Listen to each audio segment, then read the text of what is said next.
Hello, dear wonderful dreamers, and welcome to our FantasyGleam magical story time. Snuggle up in your cozy beds, close your eyes, and let's journey to a land of wonder.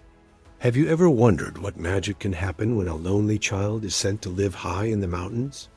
When she meets animals, learns the secrets of nature, forms a bond with a shy goatherd, and then returns to the city only to yearn for the pure air of the Alps.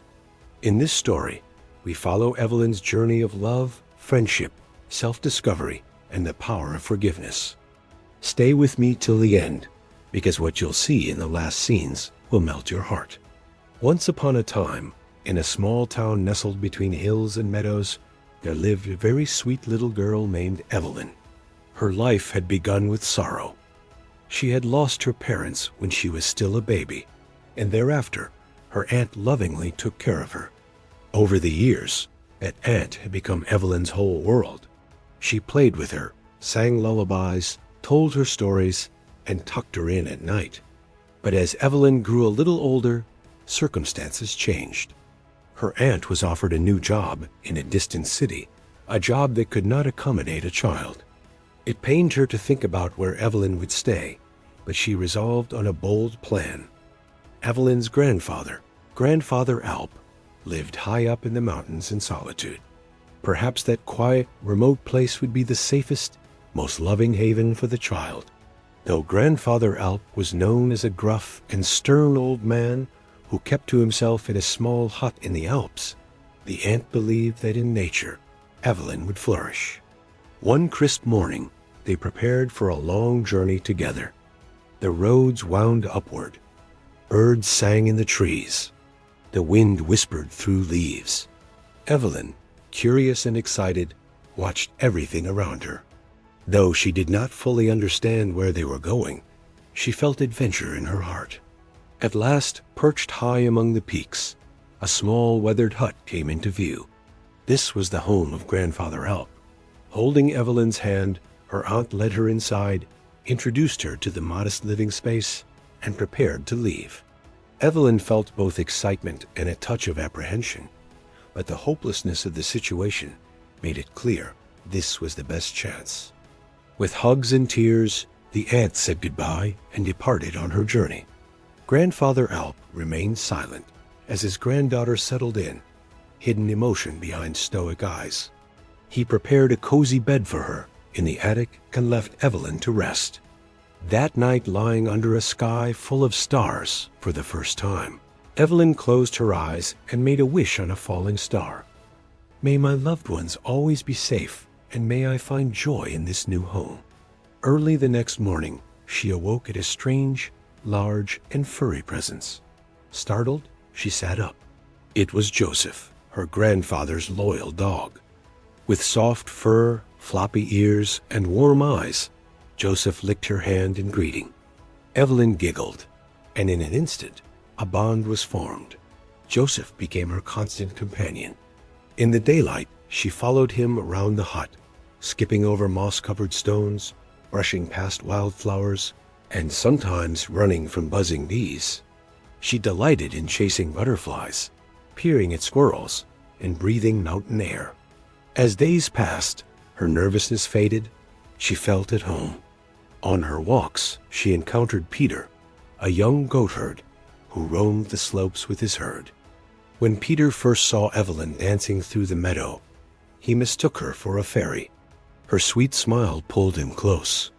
Although Peter was shy, he was gentle, and soon they became fast friends.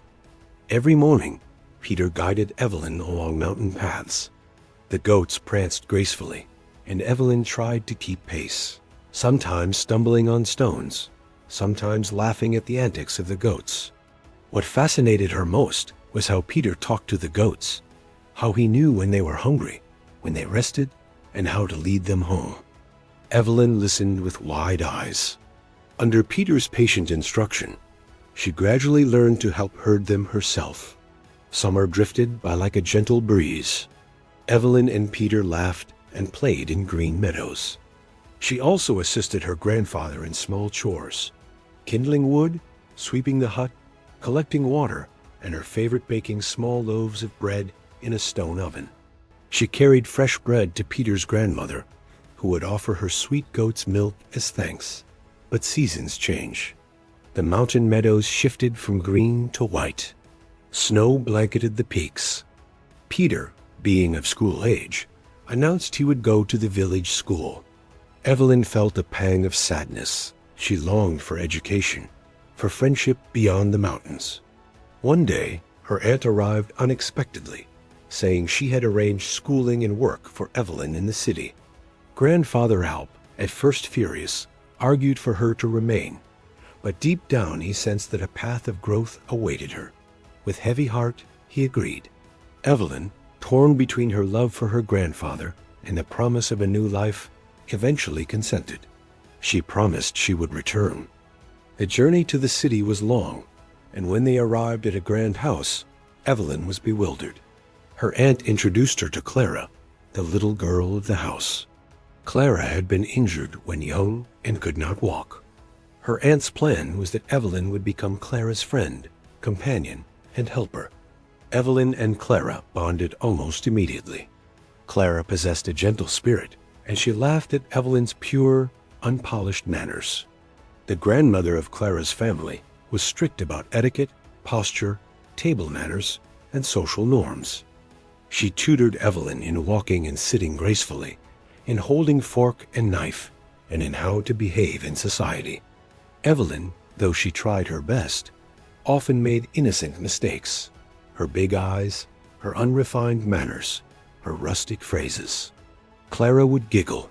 The grandmother would wag her stern finger, but beneath it all, warmth grew between them. Clara patiently helped Evelyn learn to read and write. Day by day, Evelyn transformed, gaining city manners, new vocabulary, and new clothing, but she never forgot the green hills, Joseph, or Peter. Yet as days passed, Evelyn's heart ached. She grew homesick.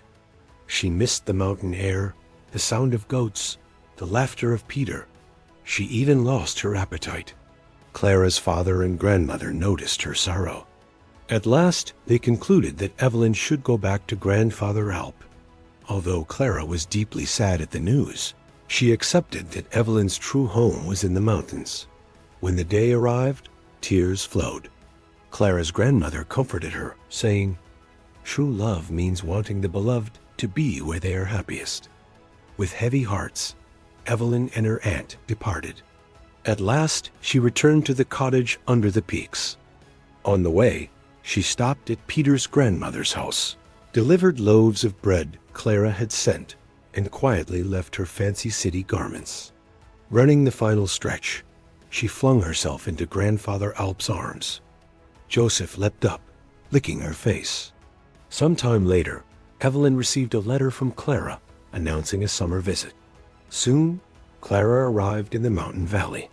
Evelyn introduced her to Peter, and Clara adored the rugged beauty of the Alps, the crisp air, the goats, and the smell of fresh goat's milk. But Peter's heart warred with a quiet fear. Could Evelyn love Clara more than him? Would she leave him for city life again? In a moment of irrational fear, Peter made a terrible choice. He pushed Clara's wheelchair off a cliff while no one was watching. The chair tumbled down and shattered. Clara, terrified and unable to walk, froze in shock. Evelyn, however, took her trembling hand. Step by step, she led Clara forward, urging her, reminding her of her strength. Each morning they practiced together. Gradually, Clara's legs grew stronger, breath more confident. One glorious morning, she stood unassisted for a few steps. She laughed. She hugged Evelyn.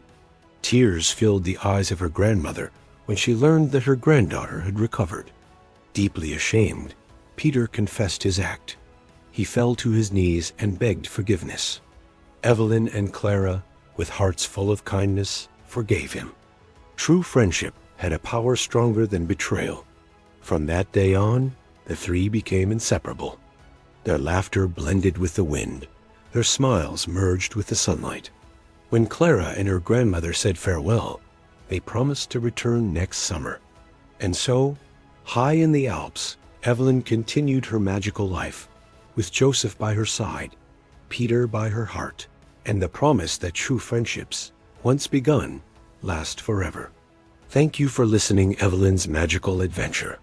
In her journey, we see how love, kindness, and forgiveness can heal wounds and bind hearts across mountains and cities.